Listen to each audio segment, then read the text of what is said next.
immense opportunities that have been and to a certain extent still are held back.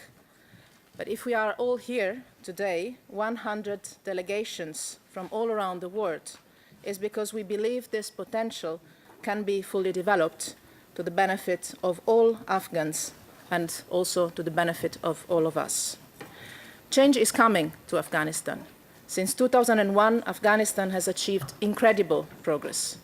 And when I say incredible, this doesn't mean that everything is rosy today, on the contrary, but it's impressive that 15 years ago, what today is happening was something unbelievable, something unimaginable. Nobody in this room and in Afghanistan would have believed that changes like this, of this magnitude, would have happened in 15 years. The country's domestic product has increased tenfold. The life expectancy for Afghan people has grown in 15 years from 45 years to over 60 years. In 2001, 1 every 4 children born in Afghanistan died by the age of 5, and today this number is still too high, but it was cut from 1 every 4 to 1 every 10. 10 times more children go to school in Afghanistan, and over 3 million girls are finally getting education. We still have a lot of work to do, but these are incredible numbers. So change is possible, and this is what brings us here today. Because change has been possible first and foremost thanks to the efforts and the determination of the Afghan people, but it also owes a lot to the unique and extraordinary support provided by the international community. And today, we renew our commitment to stand united on the side of the Afghan people, united the entire international community and the key regional players, to counter the forces that oppose growth and reconciliation and to keep sustaining change. It's not an easy process, but it's a crucial one for all of us, and we all need to commit to a new deal for Afghanistan. This new deal has to begin inside the Afghan society. The country has gone through the first democratic transition of power in its history with the formation of the current national unity government that is here with us. And the peace agreement that was signed just last month with Islami is an encouraging sign that can become a model on the road to peace.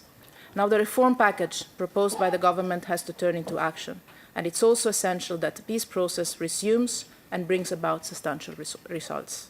To this aim, we know that the regional dimension is also crucial. Afghanistan stands at the crossroads of Central Asia and the Indian Ocean, of South Asia and the Middle East. And it can become a crucial hub for economic growth in the area and for connectivity among different parts of the world. Today, in these hours here in Brussels, we see an emerging regional consensus for greater economic, but also diplomatic and political cooperation towards a stable, secure, democratic Afghanistan. And here in Brussels, we can set the stage for a new regional political deal for Afghanistan. The third most evident reason for us being here today is to renew an international deal for peace and development in Afghanistan. Change is possible, change is happening, but it will for sure not happen if we stop supporting the Afghan women and men that are investing in it. And it is a collective responsibility we all share, and also a very clear interest, direct interest for all of us. So the main objective of today's conference is that we commit to support Afghanistan at or near the current levels until 2020. Change does not happen overnight, but it is happening over time. And we all have a responsibility to support this change inside Afghanistan, in the region, and on the international arena. The European Union feels such responsibility and is standing up to it. And the impressive, really impressive, turnout today tells me that we are all well aware of the tasks ahead. So let us match our responsibilities with a practical commitment to a better future for all Afghans and for the whole region. I have the pleasure today to share with the Foreign Minister of Afghanistan, Foreign Minister Rabbani, the pleasure to take you through the program of today, the presentation of the government reform program, as well as the economic outlook and the first round of participants' statements.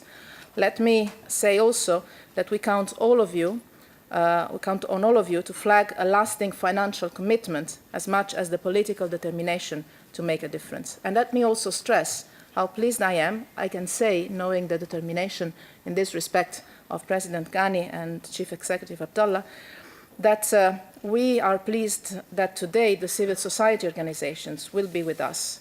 It is absolutely clear there can be no new deal inside Afghanistan without engaging with the civil society, with the citizens, with the NGOs, movements, and with all citizens and minorities. So I'm really glad we will also get to hear their views on the way ahead. It is now my pleasure to ask for Minister Rabbani to make brief welcome remarks on the Afghan side, and then we will start our program with the two presidents addressing us. For a minister, you have